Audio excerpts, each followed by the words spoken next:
Greetings, pilots. I'm your Intel Officer So, and welcome to the podcast. So, what's a Gundam? In this podcast, I'll try to answer questions that commonly come up about the Universal Century, which is the main timeline of Gundam, and try to make it easier to understand so hopefully you can get into it too.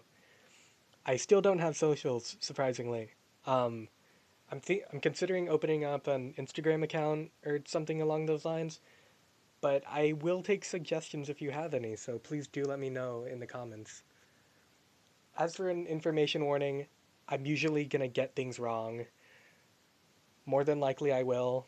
Some of the sources might not be super accurate, or I'm gonna misspeak or something along those lines. So if I do, I'd really be appreciative if you would go into the comments and let me know what I got wrong. And thanks if you do that. But for today, we are talking about who the heck the Principality of Zeon is. So, the Principality of Zeon, the space guys, the antagonists of the first Mobile Suit Gundam. What's up with them? Why are they so principality? uh, but first, I think it's really important to understand what the name means, because I don't think people really know what principality means. I mean, I never did. I just thought, oh, it sounds evil, I guess. But as for the name, Zeon is actually the name of the founder, Zeon-Zoom Daikun. We'll get into him later, but for right now we're still sticking to the what does the name mean.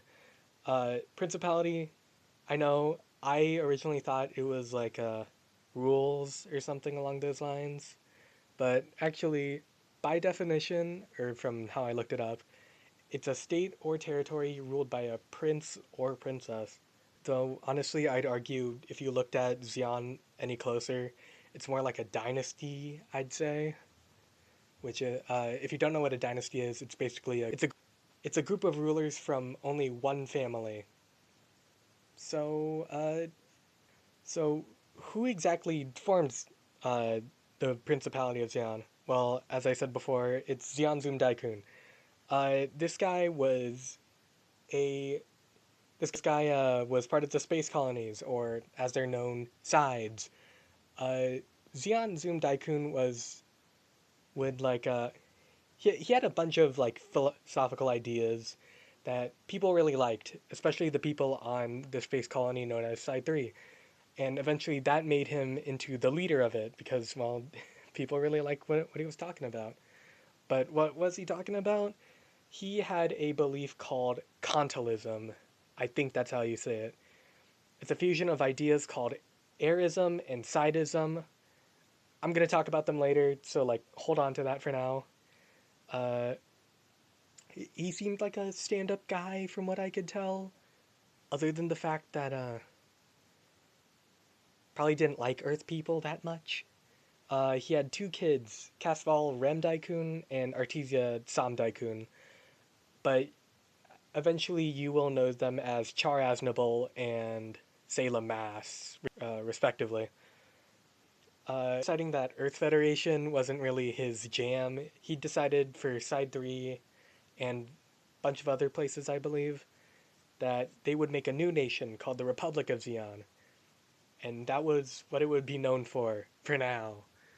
Uh, Not only was his philosophies really interesting, he also formed the new type theory, which new types, space magic, you would usually know them for Future Sight or for someone like Amuro and Char. Though the new type theory stated that one day humans would be able to find themselves with the ability to communicate mentally, which is essentially telepathy. But honestly, Zeon Zoom Daikun did not last for long because after I don't know how long, but I would imagine after he did some important speech like in Gundam the Origin, he just kind of died after doing a speech. Uh, After his death, a man named Degwin Zabi, remember that name, claimed to be the one next in line to rule. Like like he said, "Oh, actually, Zeonzum Daikun said that I would be next once he died, so everyone should believe me. And also, I'm turning the Republic of Zeon to the Principality of Zeon. Isn't that so cool?" So now that Degwan Zabi has control, he kind of made the whole thing into a dynasty where his whole family would be the ruling ones. So it's the Zabi family now who's in charge. The big figures are being Degwin, Kycilia, Dozel, Giran, and Garma Zabi. And Degwin would take on a majority of the leadership and being the face of the principality. And if I can remember right, the others would be into military roles, with Giran being the head commander and the others taking on similar military roles with their own teams and whatnot. Spoilers, not really. They all die. Uh, it's either from betrayal or uh, getting shot or something along those lines. But I do remember someone having a question about how do they get their mobile suits? Who gives it to them? Well, that would be from two main manufacturers, those being Zimad and Zeonic.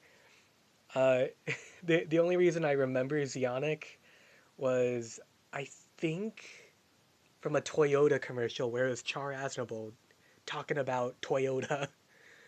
Anywho, if I can remember right from the Gundam fandom wiki, these Zimad and Zeonic were like rivals. I'd imagine something like Coke and Pepsi or like Left Twix and Right Twix.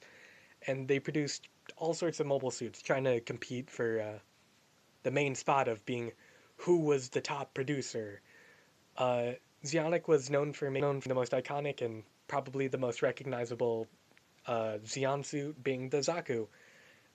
And if I can remember right, Zimad was known for something like the Dom. At the end of the 1 Year War, though, they kind of figured uh, it wasn't probably a good idea to stay, and they joined this up and coming group called Anaheim Electronics, who would be a major producer of mobile suits for both space and Earth use. So just imagine that, like, Anaheim Electronics would be like the one to be going on for the most part of the wars beyond the 1 Year War. So remember when I said Continentalism was a combination of erism and sidism? We're going to be talking about that now. Fun. Uh, erism, it's like ERE-ism. That's how it's spelled, I believe. Or I'm not actually sure how to say it, but it's the idea that mankind was always meant to leave Earth for space, and that Earth is super precious. So essentially, it's like, oh, we can't touch Earth anymore. That's why we're going out in space, making a new name for ourselves, or something like that. And then Sidism is the philosophy that space colonies, or sides, were meant to become independent from Earth Federation control. Uh, if you're from the United States, I would imagine it's something like the relationship between uh, Britain and then the 13 colonies, where eventually we kind of just wanted to be our own thing. Uh, well, here's a little belief that I have, little headcanon, so maybe throw this aside. But I think they also believe that they were superior to those on Earth, thanks to the new type theory that Zeon-Zoom Daikun made. If I can remember right, they used the word old type for people who were not new types, which I would imagine would be a lot of the people on Earth. Uh, so, as we all know, Earth Federation and Principality of Zeon fighting each other. Uh, I believe it's for the same thing, being independence from Earth. Like, eventually space could do without relying on Earth Federation, but Earth Federation doesn't want to let them go. As I said, 13 colonies versus the entirety of Britain. Though for the fight of independence, I also believed it was to put Earth Federation in its place. But for right now, that's all I have noted down and all I researched. In our next episode, I'm going to be trying to explain what the Earth Federation is. So that's all from me. Thanks, pilots. See you later.